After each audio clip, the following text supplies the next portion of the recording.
Bonjour à tous, je me trouve devant le siège de l'OCP à Saint-Ouen, en région parisienne. C'est aujourd'hui que le jury OCP délibère afin d'élire le grand gagnant de la bourse humanitaire OCP. Je vais essayer d'en savoir un peu plus, suivez-moi.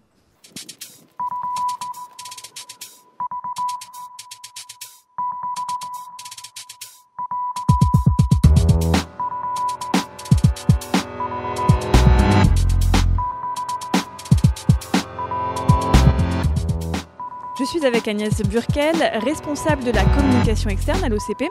Alors Agnès, pourquoi l'OCP a choisi de mettre au point la bourse humanitaire ? Depuis des années, l'OCP accompagne les étudiants en pharmacie, bien sûr à travers de partenariats avec la NEPF au niveau national, mais aussi au niveau local, puisqu'il y a un certain nombre d'actions qui sont menées par les OCP locaux avec les associations d'étudiants en pharmacie, au travers de Pharmag, le journal, mais aussi pharmag.fr, le site. Et au travers de tous ces contacts, nous avons réalisé qu'un certain nombre d'étudiants en pharmacie avaient des projets dans le domaine humanitaire. Et nous avons souhaité les aider à mener à bien ces projets en mettant à leur disposition à la fois des moyens financiers, mais aussi à la fois des moyens pour faire connaître leurs projets aux autres étudiants en pharmacie.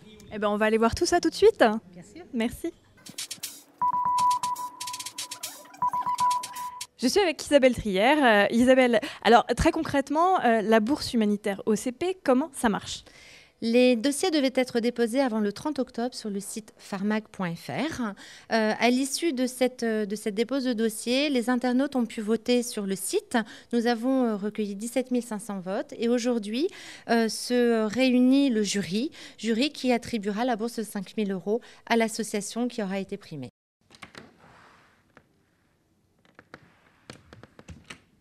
Le jury est en pleine délibération. On ira les voir tout à l'heure.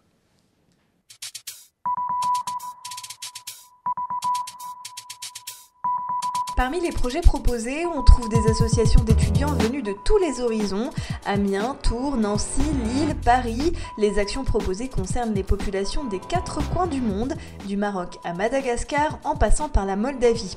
Les projets retenus touchent à des sujets tels que la scolarisation des enfants, l'aide au développement d'un hôpital, la valorisation de plantes médicinales locales ou encore l'amélioration de l'accès aux soins et aux médicaments.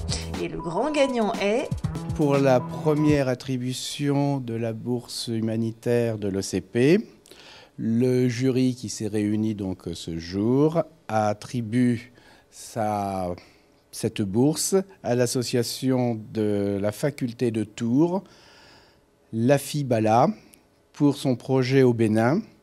C'est un projet sur la formation à l'hygiène pour améliorer la vie des centres de soins, des centres de santé, pour diminuer les problèmes d'infection.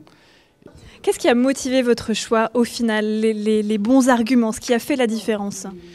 Dans les arguments, dès le départ, que l'on avait envisagé, c'était d'abord un projet pharmaceutique, un projet où on trouvait que dans l'association, il y avait une implication de toutes les années de représenter, et puis un projet qui soit vraiment tourné vers l'aspect santé, vers l'aspect formation, et indirectement en éliminant peut-être aussi les projets dont le financement était déjà acquis.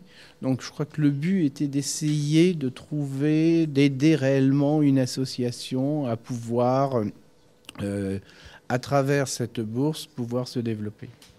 Voilà, la bourse UMA OCP, c'est fini pour aujourd'hui, mais je vous invite d'ores et déjà sur le site pharmag.fr, rubrique bourse UMA, afin de suivre l'avancée du projet gagnant. À bientôt donc.